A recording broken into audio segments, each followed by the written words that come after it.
போகாம இருக்குது. ஒரே பிரச்சனை மனசுக்குள்ள குறித்திட்டே இருக்கு. ஜெம்முக்கு வரணும். அவர் சார் கேட்டுட்டே இருந்தாரு. லேட் ஆயிடுச்சு. வசந்தி போயிட்டு லேட் ஆயிடுச்சு. கண்டிப்பா வரேன்னு சொல்லுங்க. சொல்லலாமா?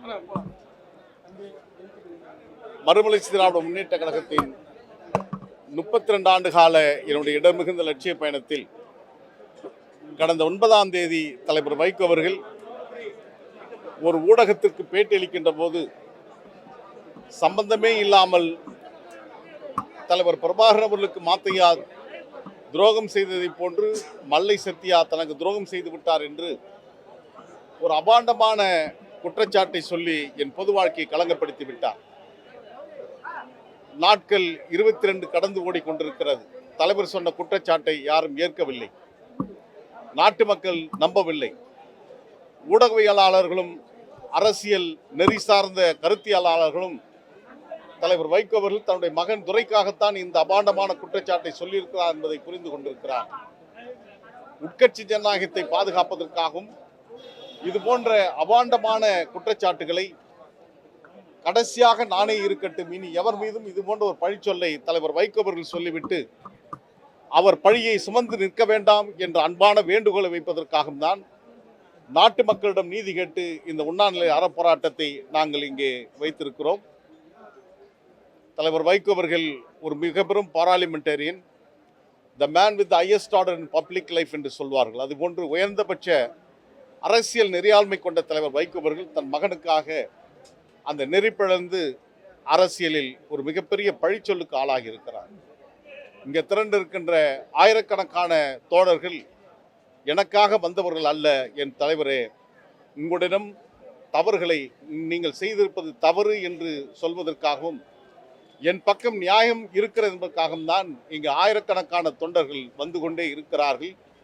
எனவே இந்த காலகட்டத்தில் தலைவருடைய மகன் துரை அவர்கள் ஜனநாயக பண்பை நிலைநாட்டாமல், ஒரு ஜனநாயக அரசியலை உள்வாங்காமல் எதேச்சதிகார போக்காக ஒரு கார்பரேட்டை கொண்டுதான் கட்சியை நடத்த வேண்டும் என்று நினைக்கிறார். அது ஒருபோதும் நடக்காது. தமிழ்நாட்டு அரசியலில் மோடி அமித்ஷாவை பேசாமல் அரசியல் செய்ய முடியாது. ஆனால் நீங்கள் மோடியும் அமித்ஷா பற்றியும் கேள்வி கேட்கக்கூடாது என்று சொல்லிக் கொண்டு வருகிறீர்கள். ஆனால் நேற்று தினம் தலைவர் வைகோ அவர்கள் மாண்புமிகு தமிழ்நாடு முதலமைச்சர் அண்ணன் தலைவர் தளபதி அவர்களை சந்தித்த போது வெளியே வந்தபோது சொல்லியிருக்கிறார், ஒருபோதும் பாஜகவுடன் கூட்டணி வைக்க மாட்டோம் என்று சொல்லியிருக்கிறார்.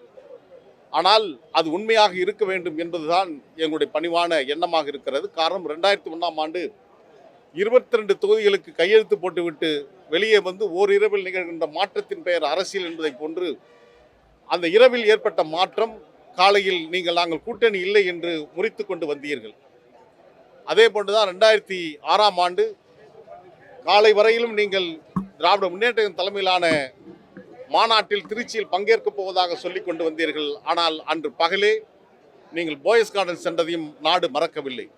உங்களுடைய நம்பகத்தன்மையை, உங்களுடைய கிரெடிபிலிட்டி என்று சொல்லப்படுகிற விதத்தில் அந்த நம்பகத்தன்மையை இழந்திருக்கிறீர்கள். மீண்டும் பாஜகவுடன் கூட்டணி வைத்து உங்களுடைய அந்த நம்பகத்தன்மையை அடிமட்டமாக்க வேண்டாம் என்பதுதான் என்னுடைய அன்பான வேண்டுகோள்.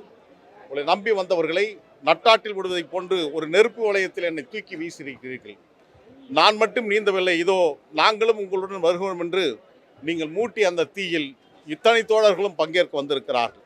நாங்கள் வெற்றி பெற்றிருக்கிறோம். நீங்கள் தலைவனாக தோற்றிருக்கின்றீர்கள், தந்தையாக வெற்றி பெற்றிருக்கிறீர்கள். ஆனால் தலைவனுடைய தோல்வியை இதோ சாட்சியாக இத்தனை ஆயிரம் மக்கள் இங்கே திரண்டிருக்கிறார்கள் என்று சொன்னால் நாங்கள் உண்மையானவர்கள் என்பதை நாட்டு மக்கள் புரிந்து கொண்டிருக்கிறார்கள் என்பதுதான் இங்கே மையப்பொருளாக இருக்கிறது. மதிமுக மட்டும் இங்கு வரவில்லை. கட்சி கடந்து, ஜாதி கடந்து, மதம் கடந்து அனைவரும் இங்கே வந்து என் பக்கம் நியாயத்தை உறக்க சொல்லுகிறார்கள், ஊருக்கு சொல்லுகிறார்கள் என்ற நம்பிக்கையோடு நான் மகிழ்ச்சியாக இந்த சூழலில் நான் என்னுடைய பொழுதை கழிகின்றேன். செய்திகளை உடனுக்குடன் தெரிந்து கொள்ள கீழ்கண்ட கேபிள் மற்றும் டிடிஹெச் நெட்வொர்க்குகளில் எம்நாடு செய்தி தொலைக்காட்சியை காணுங்கள். பாதகம் செய்பவரை கண்டால் நாம் பயம் கொள்ளலாகாது பாப்பா.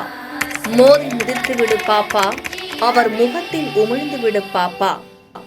அண்மை செய்திகளை உடனுக்குடன் தெரிந்து கொள்ள இணைந்திருங்கள் எம்நாடு தொலைக்காட்சியுடன்.